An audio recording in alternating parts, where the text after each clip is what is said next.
Welcome to this course on manufacturing for turbines. In this lesson 16 of this course, we will see the manufacturing processes for thermal barrier coatings which are used to increase the thermal efficiency of gas turbines. So in this lesson, we will see the manufacturing processes for thermal barrier coating such as the electron beam physical vapor deposition, atmospheric plasma spraying. Subsequently, we will also look at how we can improve the thermal efficiency of the thermal barrier coatings.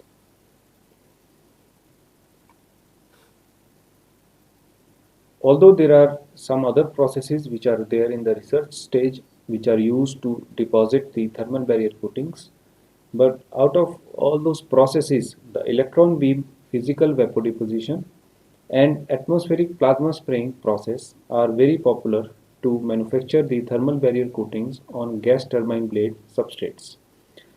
So the unique characteristic of these processes include development of 10 to 30% porosity, which is effectively helping to reduce the thermal conductivity by 100 to 150%.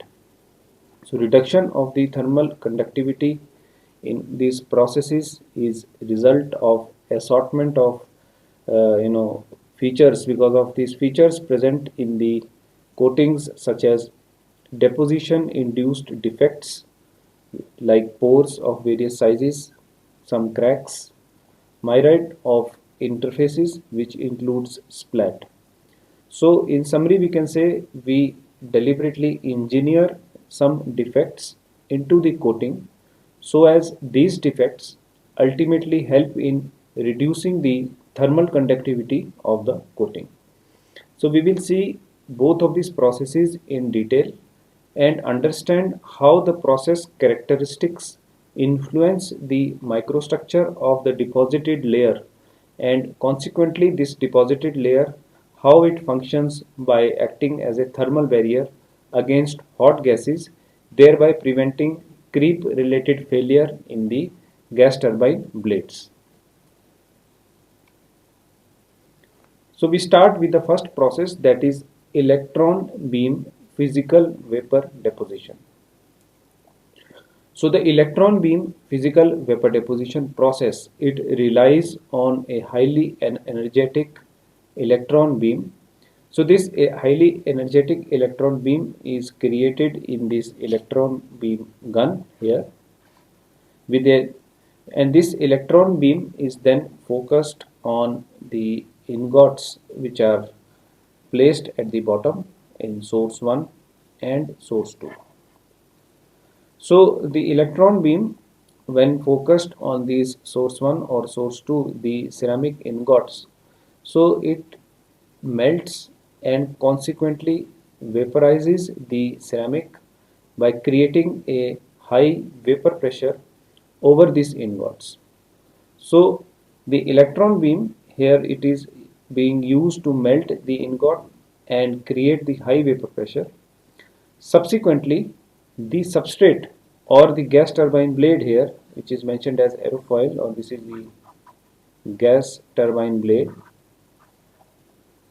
is then introduced into this vapor cloud, and upon introduction of this substrate or the gas turbine blade in the vapor cloud, the vapors of the ceramic material which are generated because of the interaction of the electron beam are physically deposited on the gas turbine blade.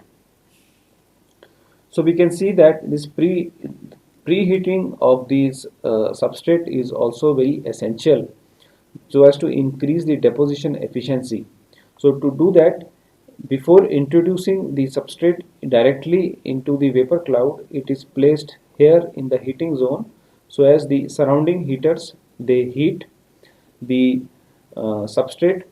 And another important aspect of this process is continuous rotation of the substrate with the help of this rotation shaft. So this continuous rotation of the substrate helps to develop columnar and intercolumnar gaps, which also originate not only from the vapor pressure but also macroscopic shadowing effects which are caused by curved columnar tips triggered by rotation of parts during deposition. Now, since shadowing it occurs primarily along the plane of vapor, so the columns are significantly wider in the direction which are parallel to the rotation of the axis than perpendicular to it, leading to an anisotropy of in-plane compliance with notable consequences of strain tolerance of the thermal barrier coating system. So because we have seen the thermal barrier coating material is a ceramic material which is coated on a nickel based superalloy which is a metallic material. So both the materials, they have a significant difference in the coefficient of thermal expansion, which creates a situation of strain mismatch which can lead to the failure of the thermal barrier coating. And by introducing this columnar type of microstructure that we will see shortly, we can anticipate the compliance of the strain which is generated on these layers. Here another important criteria is to achieve the desired stoichiometry of the zirconia. So sometimes oxygen may also be bled into this chamber, which is a vacuum chamber, and this oxygen then results in conversion of zirconia, which is also compensating the reduced zirconia content because of the disassociation upon interaction with the electron beam, and rotation of the parts is mandatory so that coating can take place from all the sides on the blade. So due to the formation of the vapor pressure and combined action of shadowing and crystallographic growth selection, columnar microstructure, the thermal barrier coating achieves high level of strain compliance. This ensures continuous growth of the ceramic coating, and cylindrical ingots of ceramics are continuously fed from the bottom.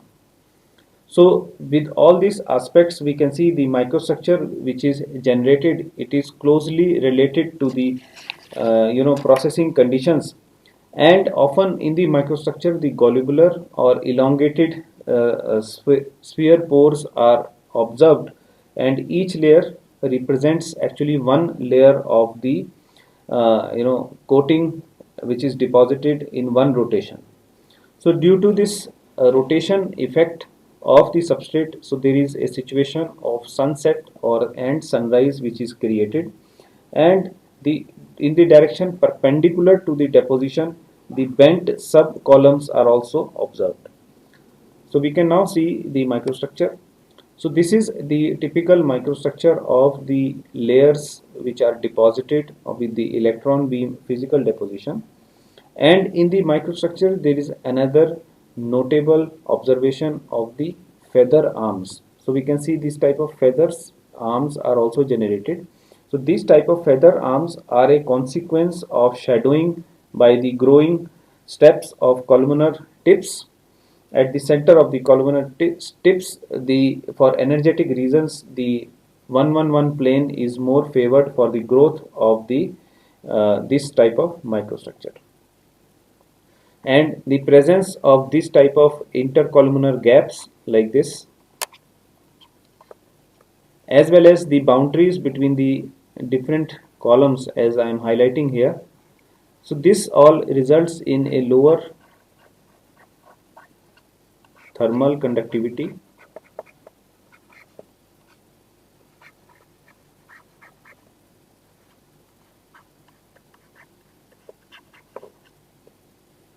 of the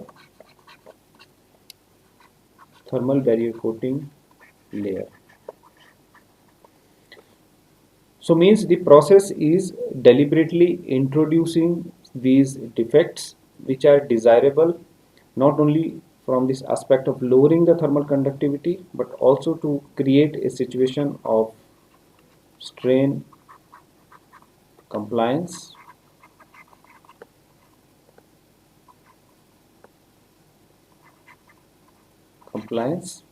there. And because of the strain compliance, what is happening, the thermal barrier coating, it remains intact in the processing conditions.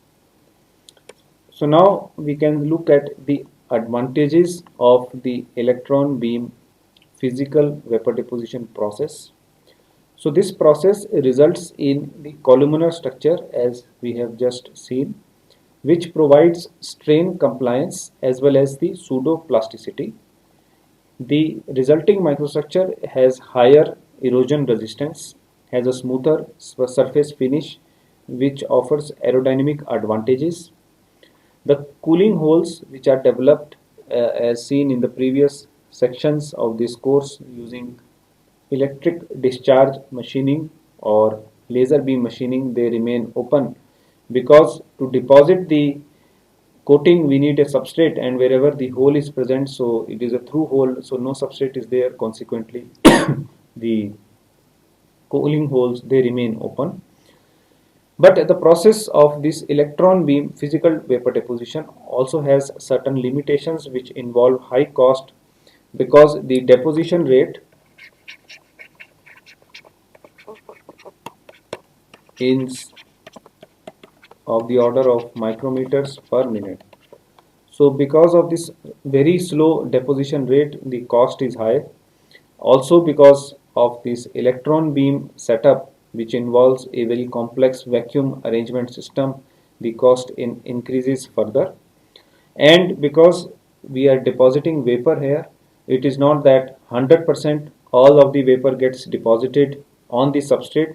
So consequently, there is a low utilization percentage of the raw material, as some of the vapor may also be getting deposited on the internal surfaces of the vacuum chamber rather the gas turbine blade substrate.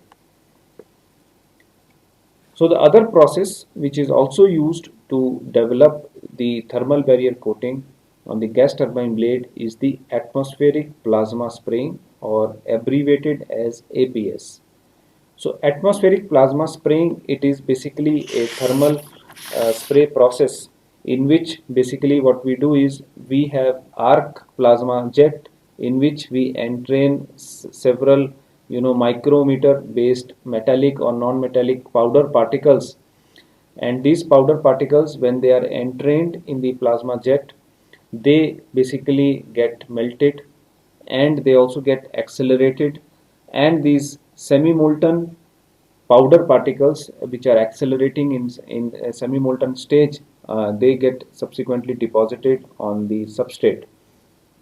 This means in the plasma jet, while the particles are entrained, they get or they gain velocity, they gain momentum, as well as their temperature also rapidly increases because of heat transfer from the plasma jet to the powder particles. And in this case, the plasma jet is created by a strong electric arc generated between a positive charged pole and a negative charged pole, anode and cathode. So this positive strong electric arc, because of the high potential difference, this ionizes the flowing gases into the plasma state, and upon injection of the feedstock material or the powder particles, the melting of the powder particles is happening. Also with melting, these powder particles are propelled to the workpiece substrate. So we can see here the photograph of plasma spraying coating process being done on a gas turbine blade here to deposit the thermal barrier coating. So if we closely look in the microstructure which are obtained after the atmospheric plasma spraying, so here what is happening that in the plasma spraying, so we have this plasma gun where we have the cooling water going in and out, and then there are power cables connecting the cathode and anode with negative and positive respectively. So in the plasma gun, so because of the high potential difference being applied, a plasma jet is created, and after the plasma jet is created, at the exit of the gun, the powder particles are introduced, and the powder particles, we can see they interact with the plasma, they get heated up, they get propelled or accelerated because of the momentum transfer, and then they are subsequently deposited onto the substrate. So here what is happening in the plasma spraying, the individual powder particle, it is getting deposited in form of a splat, and the relative solidification of each powder particle is independent. So this results in a chaotic assemblage of all these powder particles to form a brick wall type of a structure. So here we can see the individual powder particles once it is getting solidified. So this sort of a microstructure is generated, which contains not lot of intersplat boundaries but also some of the unfilled regions, and this type of microstructure is known as the brick wall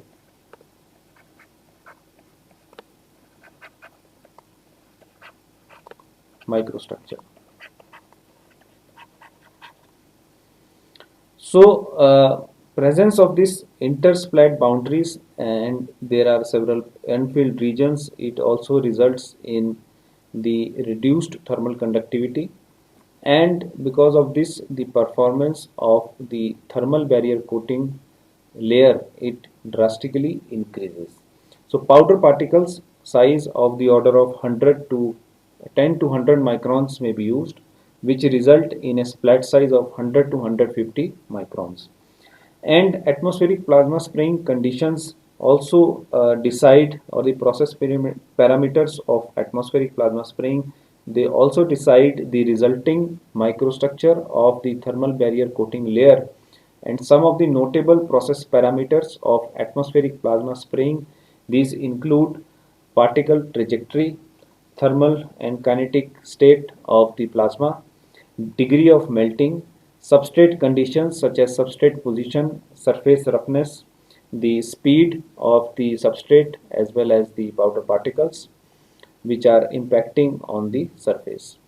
So once this splat it comes in contact with the underlying nickel based superalloy substrate, it immediately solidifies or it gets a quenched sort of a situation, because of which we can see this type of a cracks which are generated from the top view of the splat. And if you look in the cross sectional view, so these intersplat boundaries as well as these unfilled regions which are visualized as microporosity, these type of microstructure are very helpful for enhancing the performance of thermal barrier coating. So next is basically how we can improve the thermal efficiency of the atmospheric plasma spraying, or maybe the electron beam physically vapor deposited thermal barrier coating.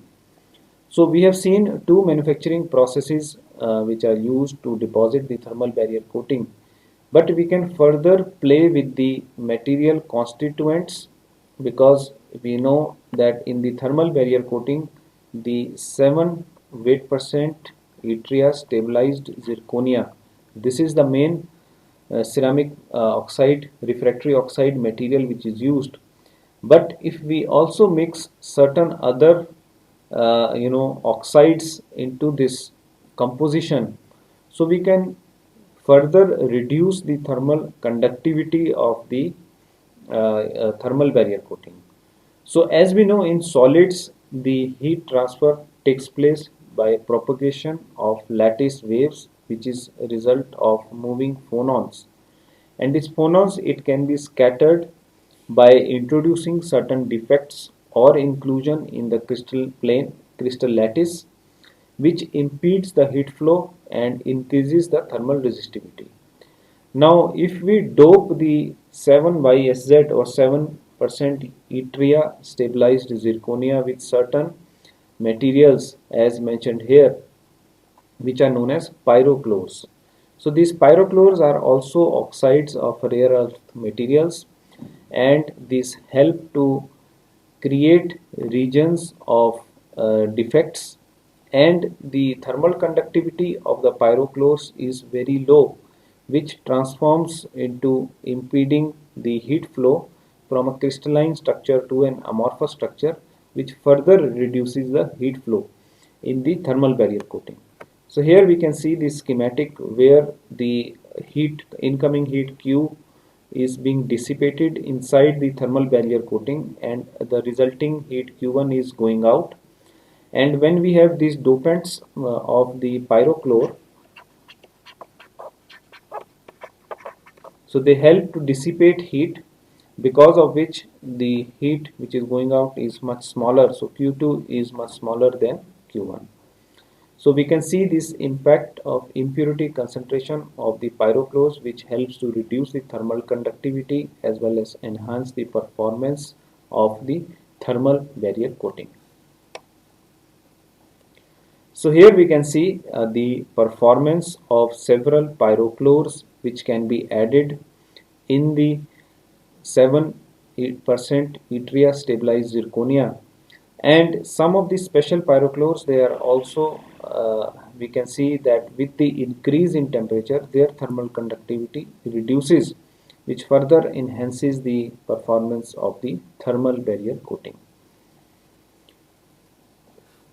So here we can see comparison of the distress which is observed on the gas turbine blades with the pyrochlores. So these blades 1, 2 and 3 are only 7% yttria stabilized zirconia, while these blades 4, 5 and 6, they had the gadolinium included as a pyrochlore with the 7% yttria stabilized zirconia, because of which we can see the significant improvement in the thermal efficiency or performance of the thermal barrier coating. And the testing of the TBCs, although it is a very deep topic, but it is also very important to understand what is the quality of the thermal barrier coating which is deposited.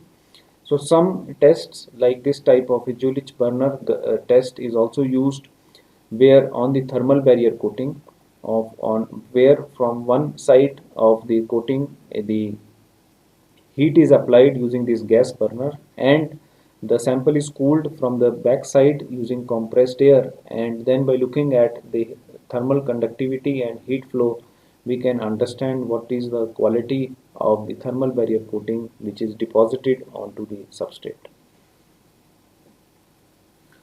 So with this we come to the end of this lesson. So we will summarize what all we have seen in this lesson. So we have essentially seen the manufacturing processes,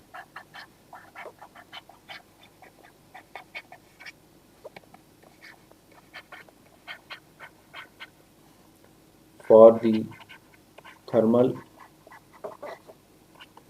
barrier coating on gas turbine blade. So in this process we have in detail looked at two processes which included the electron beam physical vapor deposition or EBPVD, and then we have also looked at the other process, that is the atmospheric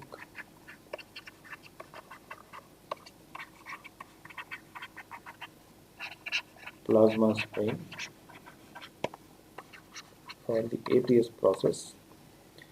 We have looked at how to improve the efficiency or thermal efficiency and performance of TBC by adding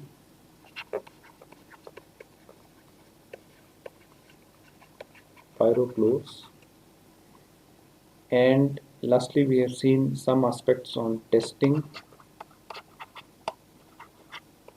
of the thermal barrier coating using the Jülich burner setup. So by covering these topics we have come to end of aspects on manufacturing of the gas turbine blade. So we will summarize the whole module on manufacturing of the gas turbine blade now. So in this module of manufacturing the gas turbine blade, which form the most crucial component of the gas turbines. So we have looked at processes starting with the primary shaping processes, which involve utilization of the investment, casting,